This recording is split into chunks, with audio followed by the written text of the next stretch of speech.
Article 3, Section 4 of the 1987 Constitution provides, no law shall be passed abridging the freedom of speech, of expression, or of the press, or the right of the people peaceably to assemble and petition the government for redress of grievances. Maukini ang haligi ug sukaranan nga gibasihan ni ining tulumanon. Straight to the point. Tulumanon sa patas ug labas nga mga balita, interviews, investigative reports, undanon nga mga diskusyon ug di prinsipyo mga komentaryo. Straight to the point. Straight to the point. Kauban ng Cebu Metropolitan Catholic Mass Media Awards, Best Radio Commentator, Best Newspaper Columnist, and Best Public Affairs Anchor. Attorney Rufil Fernandez Banyok. Attorney Rufil Fernandez Banyok. Straight to the point. O karon, ania ang inyong anchorman. Somos aliquid adversos veritatem sed pro veritate. Wa kitay mahimo aron sa pagpakigbatok sa kamatuoran, kundi aron sa pagdapig sa kamatuoran. Straight to the point. Luzon, Visayas ug Mindanao, Pilipinas, ug sa katawhan kutob sa mabot sa tong Sibya sa tibuok kalibutan via internet. May buntag o kumusta? Live, gikan sa Queen City of the South, Cebu City, Philippines. Welcome nining atong tulumanon ug inyong tulumanon.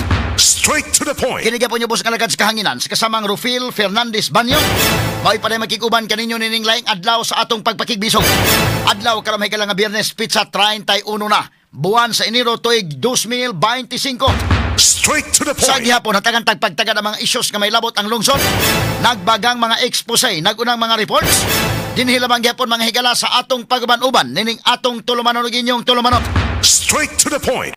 Nagunas to may sugutanan karon nga buntaga mga higala. Mga gobernador, mayor, bisi-mayor, mga mipakita mahigala o suporta. Kagahapong adlaw sa administrasyon ni Presidente Ferdinand Marcos Jr. atol sa pagbisita niini dinhi sa Sugbo. Straight to the point. Tanig pagtagad mahigala, no? Nagtapok din sa Kapitulyo mga sukin tigpaminaw, ha? Ang mga politiko sa Sugbo, mga politiko sa Kabisayan, ha? Dunay manifesto nga gipirmahan pagsuporta ni Presidente Bongbong Marcos sa iyang administrasyon. Straight to the point. Tanig pagtagad lumuntaga mahigala lain-lain lag comments ang mga tao, mga sukin tigpaminaw. Dunay mga positibo nga mga comments, ang uban sad negatibo nga mga comments, ha? Kaya na magina kay managlahi man ta mahigala huna-huna o gadili man uniform mga atong huna-huna, ha? So muna nga di malikayan nga dunay lain-lain yun nga komentaryo. Ato lang sad mahigalang respetaran, no? Upat ka mga activities ang gianhin sa presidente. Una ang meeting sa mga key members sa Regional Development Council. Unya human ni ana mi adto siya mahigala sa National Convention of Lawyers nga gipahigayon sa Sugbo karong mga panahon na mga higala. Unya dunay mga pagpahigayon pod og paniudto diri sa Kapitolyo. Lunch with local officials sa Kabisayan, mga gobernador o mga official sa One Cebu. O man ang inauguration kagahapong adlaw sa Mactan Cebu International Airport alternate runway mga higala. Straight to the point. At ang pagtagad nga buntaga ang pagpakita sab og suporta sa mga politiko sa Sugbo, mga sukin tigpaminaw. Ini mga politiko sa Sugbo, ato lang po silang respetaran mga kaigalaan kay part po na sa ilang mga estratehiya. Kung kinsay makalingkod sa Malacañang, maglinya mga mga politiko dito. Doon na po yung mga rasones nga no mga higala nga ingon ni ana, nahibaw na mga higala sa dynamic sa politika. Labi na katong mga karaan sa politika, ha? Matigog ito mga kagalaang mo pahaom o kinsay na naglingkod sa Malacañang mo haom-haom gyud dito mga sukin tigpaminaw. Ang uban mo ngan mahigalag balimbing, mo ngan og mangga, ang uban sa lain-lain lang pero ana magina, no? Kay politika man eh. Ato lang sa sabton kay og dili gi kamo haom-haom diha, di gini kamo linya gina, delikado mo gagma, ha? Masuspinso ka o di gini mo tangtang ka. Ay kaduol na bang eleksyon, delikado sad mahigalag sikwati ka unya sa maabot nga eleksyon. Kay bawor bata mga higala, mga politiko, mo hinay-hinay gyud kan indaykin og linyada kay duna po kay kaugalingong batol. Kung mahimo di na ka mangitag laing problema, kay diha sa imong lugar naan nagproblema ba kada ag mudaog ba kag di. So na nga makasabot sa tanga mo haum-haum po sa asa dapit ning asa dapit ang Malacañang, kinsa naglingkod, hain dapit ning puntil, adto ta. Ato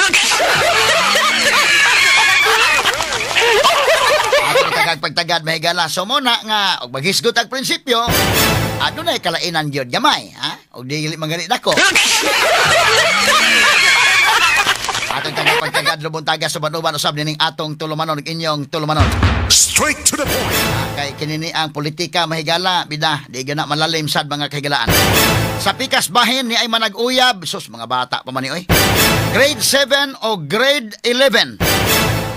Nga mga estudyante pa indikin ka mga bata pa oy. Sikop atol sa bypass operation sa kapulisan sa may barangay Ermita ning Dakbayan sa Sugbo. Straight to the point. Kaya mga bata pa nag-uyab-uyab unya human nag-apil-apil ining druga mahigala tuad dakpan. Samtang sa pikas bahin economic target growth sa Pilipinas, pakyas nga makabuot sa ikaduhang higayon. Straight to the point. Samtang sa laing bahin sad mga higala, ang Department of Agriculture may pasalig nga dili mo mahal ang puwa nga Bombay. Straight to the point. Problema gus Bombay mahigala, unahon taginig problemang bugas ining kalakiha. Uban pa mga sukit tig paminaw na unsa naman ito mga palaliton ron. Uban mahigala di na lang magbumbay-bumbay. Og mauhon manggaling mga sukit tig paminaw. Sa pikas bahin ang atong arsobispo sa Subo, Bishop Jose Palma na pugos og isyo. Adi iso singo na pugos na trigger lang no nga pag-isyo og statement panawagan sa katawhan nga atong iampo ang atong kaparian nunot mahigala sa nigawas og napublikar mga kaigalaan nga mga incidents din dunay mga pari mga higala pipila. Mas daghan magini mga nagtarong mga higala mga pari. Ano lagi pila ka pudyot sad nya nasipyat sad kay tao naman lagi sad mga kaigalaan. Mo nagiingon sa kanta kay ay tao naman taon ta.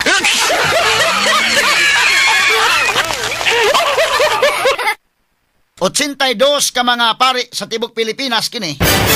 Ang na-publish mga higala ngani napo ni ini ang sa Sugbo. Usa ni ini ang nitaliwan na sa laing kalibutan. Straight to the point. Na-publish man ni mga higala, so si Bishop Jose Palma ni issue og statement nga angay pod nga atong iampo ang kaparian.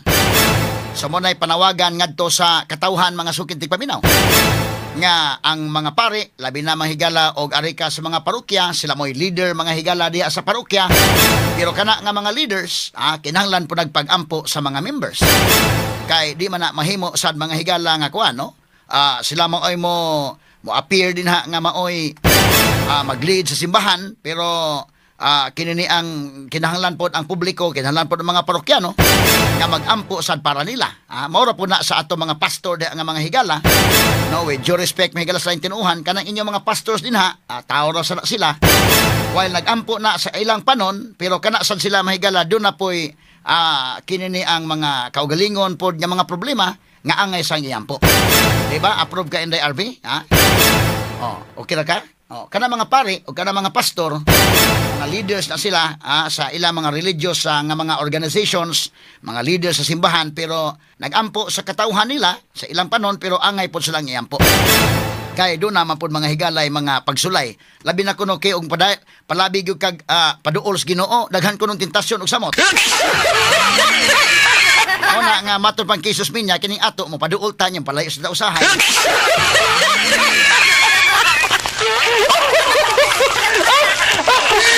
Ato lang ni agi katawanan mga higala katawa lang.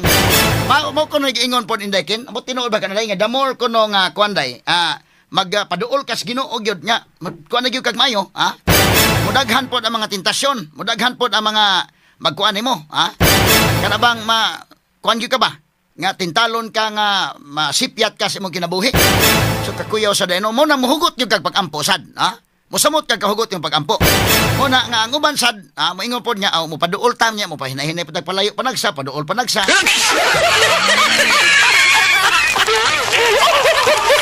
So mao po ni atong kaparian o kini mga pastors nga doon na sila mga membro nag-ampo sila mahigala sa ilang panon, pero angay po silang iampo sa ilang mga membro. Mo ni panawagan ni Bishop Jose Palma nga atong iampo ang atong kaparian. Kay gitawag sila mahigalas pag-alagad, pero di man pod lalim ng ila mahigalang mission, no? Di na lalim kay. Mo nagiingon nga gitawag ka sa pag-alagad sa tiunay nga paghala. Pero medyo pagaw-pagaw na tong tingog mahigala, more or less pagaw-pagaw pa gyud. So kana no, gitawag kas pag-alagad sa tiunay gyud nga paghalad, di na lalim. Mo na ang ato po silang iampo kay mo lagi gingon sa chorus anang kantaha nga pagkadaghan sa anihonon pagkanihit sa mga ngani karon. Hatagan unta kita sa Ginoo o daghang mamumuo. Straight to the point. Sinsa lang mo gamay sa kong tingog ha kay video. More or less karas-karas gamay pero sige lang ato lang imaginon ta lang mo karas-karas ang gani nga moratag si Kenny Rogers.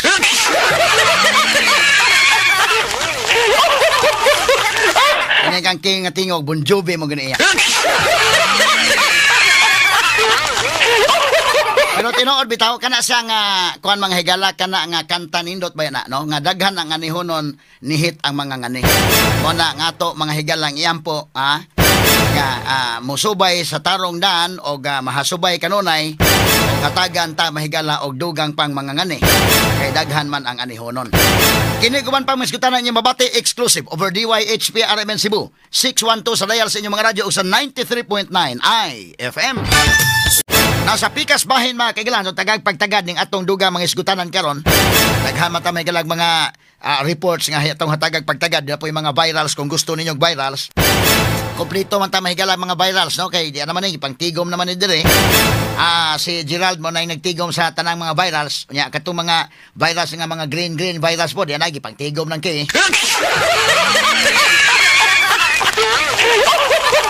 Ready na ta pirme, ha? O kung sa'y gusto nga request sa netizen.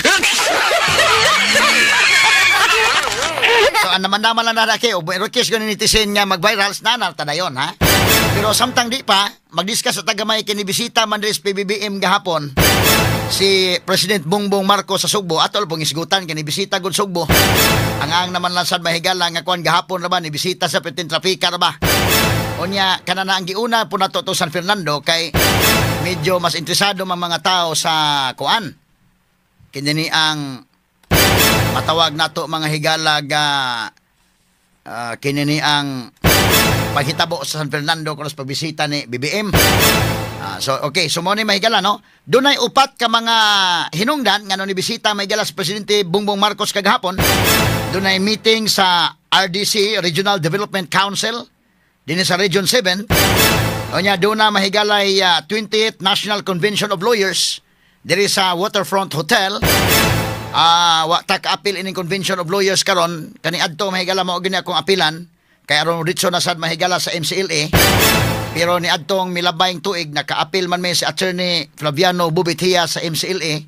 Okay na. So unya pa mo expire ang akong MCLA sa 2028. Unang wa na lang ko mo apil sa convention kagahapon kay nader naman sa gastuhanan unya ibaw nakakinga mo pa mo apil tag convention makagasto naman sa dalagi ha. Unya okay man kompleto naman ni atong MCLA so okay na lang. 2028 pa man po mo expire ning ako so okay ra. Kadto sila si Laila de Lima murag tuwa sa nang apil sila dito. Wa mo apil si Presidente kanhi Presidente Rodrigo Duterte may mo apil siya kay nagduda ko ani MCLA is digong. Laban ra ba siya siyang anak kung doon impeachment ra ba? Unya matod ra ba mahigala ilang protestahan? Kay kanini ang murag kuwang dokumento ha? Ingon man to mahigala si Vice President Sara Duterte Carpio na nag-andam na si Presidente kanhi Presidente Rodrigo Duterte sa iya mga papilis. Apil nga andamon kini mang MCLA kay mandatory continuing legal education ug wa na kaka-apil ana na kinalan ka mo apil gyud. So kinalan mo apil si Presidente Duterte ana kay di mo apil protestahan maginas kontra nga dili ka pwedeng mulaban dire. Do na pa magani mahigala na file na bang disbarment ni Digong day or nya plano pa. Unsa may update ato kay ilamang ipadisbar kay aron di makalaban ni Sara. Para nako may pudog ayaw na lang po na ninyo ikiha lang sa uban nga kaso kanang disbarment ayaw lang para dili kanang makalaban para ligri man pud mulaban sa Sara og madayon gyud impeachment ibutan ta lang di madayon ron apiki sa oras unya ang impeachment unya na lang sa human sa eleksyon so lain na pud nga Congress matapos in 19 Congress og planuhan gyud nga i-impeach sa ramay po nagnaas digong aron aligre. Na-file na di ay kay primero plano-plano pa to na-file na. Kay gusto nilang ma-filean matangtang sa iyang matanggalan og lisensya sa pag-abogado. Aron dili na makalaban ni Inday Sara kung ugaling ma-impeach ma-impeach sa lower house o niya dunay hearing dito niya sa Senate. Malaay tanang kalakiha guas digong. Mayo og makalaban kay gahapon nakakita kong former DOJ Secretary Laila de Lima, former Senator Tony Apilman sa convention. Murag kuwang siguro ang MCLA ni de Lima, so tuan na. Makakomplay na to ron. Unya, kinis digong sad, may pag mag-abot sila dito sa impeachment court, ha? Kay panalitan ron, kini mga congressmen, makuha man ni mahigala mga private prosecutors, kay tanaw nila, murag, ang uban ko ng mga congressmen, bisa mga abogado tong uban, kanang wala na kay mag-practice ba? So medyo kimaw-kimaw gamay, ha? So muhayar sila, kuan lahi man kadto sa una nga, naas Joker Arroyo, kay murag dipilit dito siyang ulo, dahil kuan man si Joker, practicing lawyer man yun. Practicing lawyer man, so pilit sa iyang ulo yun, mahigala ang abilidad sa korte mo tong pag-impeachment ni Irap, siya mo i-lead prosecutor, nakapakita sa gilas dito. Pero kining ubang mga congressmen ron, murag kinsa may mo lead nila ron. So may tabuan ni mo kuha sa mga private lawyer sad. Mas maayo pod nga kuhaon sa Laila de Lima. Aligligin na day. So si former Senator Laila de Lima, usa sa mga lawyer sa prosecution. Unya si Digong pod mo po abogado sa defense. Kana aligligin na. Pero ilang ipadisbar na malaay taan ning kalakihan mo ba kung kuan ba unta nga okay na impeachment basta kay kuan aron nga kana na ang maaligri ba, ha? Kay do na may abilidad sa korte ginas Digong kay former prosecutor man may na makakita gito sa aktual. Unya og inyo gyung ipa-impeach wa i-impeach ko lang paningkabuti lang nga ma-impeach sa Sara diha ug may inyong gusto pero og i-appeal sa Digong madisbar malaay na ang kalakiha oy murag di na ta kay ganahan tan-aw okay mas maitog naa kay aron nga alegre.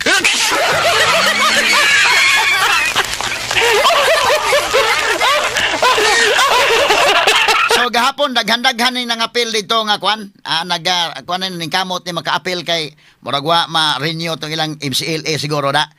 So gahapon adlaw kinini ang mianhi ang presidente mao to dito sa RDC dito sa Convention of Lawyers o niya diri sa Kapitolyo na niudto mga kagalaan mo ni ang sa Convention of Lawyers dito sa waterfront. Okay. So na Secretary de Lima ay apel dito kuan kisa man uban nga mga kuan tan-aw nila nga mo apel ta mas nindot masagon ning mo apel ka convention kay ang convention apel ka convention mo extend lang kagamay para makakumpleto kasi mong MCLA mo na kung buhaton ganadto unya dili kayo stricto ganing convention sa kuan attendance.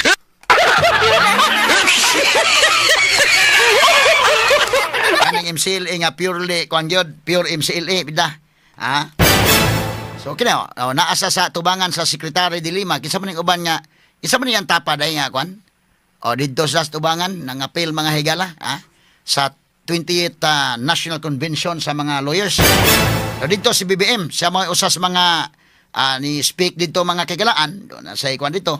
Unya human dito diri sa Kapitolyo do nay paniudto uban sa mga officials Kabisayan unya do nay inauguration sa Mactan Cebu International Airport alternate runway. So gahapon ang mga officials Kabisayan mga governors dinha gyud unya ang mga official sa One Cebu diha atong kuhan sa gamayng report si Inday RV Veloso be kay mamay itong beat reporters Kapitolyo may gala sa Kapitolyo o uban pang mga lakaw ni BBM o unsa pa ito nasagap din pero kini sa Kapitolyo lang unsa may mga panghitabo o unsa may iyang mga mensahe sa Kapitolyo o naunsa man day kinsa man ni mga governors nga present no makita sa suporta mahigala ngadto ni PBBM o niya ang One Cebu Partisan, no? Atong paminawan ang report ni Inday RV Veloso labot sa pagbisitang BBM kagahapon. Yes, kasama nga RV. DYHP RMN Report.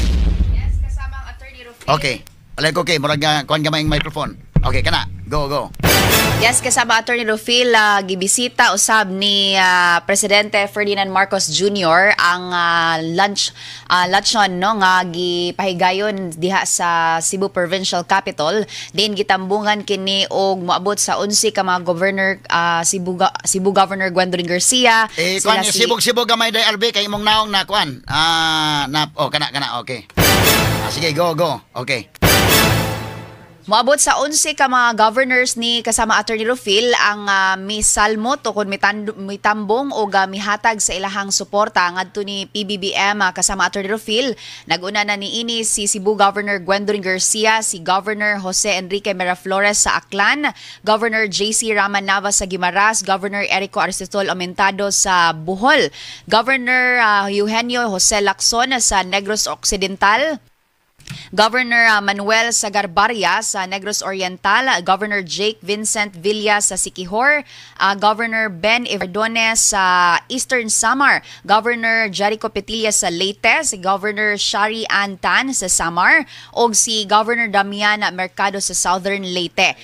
Sa mga Attorney Rufil, 16 unta ni sila kabuok, pero si Governor Arthur Defensor Jr. sa Iloilo, si Governor Fredinil Castro sa Capiz, si Governor Gerard Roger Espina sa Biliran o si Governor Edwin Ong Chuan sa Northern Samar, wala kini tambong kasama Attorney Rufil. Apan gawa sa mga governors, mitambong usab ang 44 ka mga mayors sa lalawigan sa Sugbo kasama Attorney Rufil, lakip usab ang gikan sa Tri-Cities. Ingon man ang mga board members, mga kongresista sa Sugbo o ingon man ang mga vice mayors kasama Attorney Rufil din ilang gipakita ang ilahang hiniusa nga suporta ngadto kang Presidente Ferdinand Marcos Jr. kasama Attorney Rufil. Gani si Petilla, Governor Jericho Petilla sa Leyte kasama Attorney Rufil, mipadayag kini nga bisan pa man sa mga dili maayo nga mga issue no ang gisagubang karon sa administrasyon kasama Attorney Rufil, ang tibuok nga mga gobernador sa Visayas kasama Attorney Rufil, ingon man ang mga present nga mga vice mayors o mayors kasama Attorney Rufil hiniusa nga mipadayag sa ilang suporta, mipakita sila sa og mihatag sila sa memorandum kasama Attorney Rufil of support no ngadto kang PBBM. Una na ninang gipakita or gihatag kasama Attorney Rufil adtong August nga diin gisalmutan or gitambong si First Lady Liza Marcos diin nahilak pamanggani ito kasama Attorney Rufil kay na-overwhelm no sa suporta nga gihatag sa mga mayor, sa governor sa Visayas, ingon man sa mga kongresista sa Sugbo kasama Attorney Rufil tungod sa mga hagit nga naagiana sa administrasyon apan hiniusa no or mipakita sila sa ilang suporta ngadto sa presidente kasama Attorney Rufil. Gidasig usab ni Presidente Ferdinand Marcos Jr. ang mga politiko, ang mga chief executives kasama Attorney Rufil nga mopadayon sila sa pagplano aron nga mahiusa ang pag-implementar sa tanan ng mga proyekto or mga big ticket projects nga giandam sa administrasyon nganhi sa Visayas kasama Attorney Rufil. Lakip na usab ni ana ang pagpadayon sa mga infrastructure projects. Apil na ni ana kasama Attorney Rufil ang CBRT project, ang pagpalambo sa mga airports, mga pantalan kasama Attorney Rufil o uban pang mga bridges nga gikatakda nga ipatuman karong tuiga kasama ang Attorney Rufil. Unya gani iya sab gi dasig ang mga chief executives nga bisan pa man sa mga issues sa kagamhanan nga dus kauluhan kasama Attorney Rufil, dili lang sila ma-discourage kasama Attorney Rufil kay mopadayon usab kuno ang kagamhanan o ang kauluhan sa pagsuporta ilabi na sa pundo nga rin sa mga lokal nga kagamhanan kasama Attorney Rufil. So gituyo gito kagahapon tong paniud to kasamang RB nga magtapok ang tanang mga governor sa Kabisayan, doon nalay mga absent sad nga upat ka buok. Wa na sa mo sulti, wa na mo padayag kung ano ka nga wa sa mo tunga kasamang RB, kontrapartido ba ka ha or doon lagi mga importante hinungdan nga non di makatunga. So far kasama Attorney Rufil, wala na mo hatag pa kay nangutana man sa tangad to sa kani ilahang mga staff gani kasama Attorney Rufil apan ni pahibaw ko no nga dunay laing lakaw ingon ana kasama Attorney Rufil pero wala na mo gyud mo hatag og dugang pa nga detalye. Mo ni nga 11 lang kabuok ka mga governors ang out of 16 ang nakatambong sa maong kalihukan kasama Attorney Rufil. O sa may gingan ini maong kalihukan mura og ganang support sa mga Visayas officials sa may pangan ani kagahapon. Kasama Attorney Rufil, usara gyud ni siya ka lunch gathering kasama Attorney Rufil unya kanang mipakita lang gyud sad sila sa ilahang suporta ngadto ni Presidente PBBM ang butanta ang one Visayas kibali kasama Attorney Phil kay ang kanisang sa bahin sa Bohol o sa Sugbo nagkahiusa naman sad ni sila pag mga niaging mga buwan kasama Attorney Phil o gani sa miaging tuig kasama Attorney Phil unya mipakita sila sa suporta ngadto sa presidente. Karon ilahang na-decidean nga mopakita gyud ug nya mohatag sa kadtong memorandum kasama Attorney Phil of support ngadto ni Presidente PBBM unya kanang gani gihatagan sad siya og imahen ni Senyor Santo Niño isip gold man ni siya nga kanang imahen kasama Attorney Phil pag hatag usab sa isip token or pabaon ngadto sa presidente aron mahinumduman sad ang mga Visayas chief executives kasama Attorney Phil nga mipakita gid sila sa ilang suporta og debosyon ngadto sa maong administrasyon kasama Attorney Phil. Okay. So far, mao ka na ato ang nakuha gikan sa lalawigan sa Sugbo, Radyoman RV Veloso DYHP Tatak RMN. Number 1 sa balita, number 1 sa komentaryo, number 1 sa drama, at number 1 sa serbisyo publiko. DYHP RMN Cebu, the official overall number 1. Number 1. Radyoman Nationwide. Okay, mo to mahigala ang report. Salamat Inday RV Veloso sa imong report. So nagpakita mahigala sa suporta ang tanang gobernador sa Kabisayan ni Anhig Sugbo kagahapon para sa usa ka pagpaniudto og ilang gipakita gyud ang ilang support ngadto mahigala kang President Bongbong Marcos Jr. mga sukin tigpaminaw sa iyang administrasyon. Ang mga tao sa mahigala lain-lain og komentaryo ato na sang respetaran mga higala ha. Atong unsay ilang mga comments lain-lain lang dunay positive, dunay po negative mga higala. Ato ning hisgutan pero ano tayong oras standby lang na alas sa RMN 558 Manila nga mosunod na karon dayon.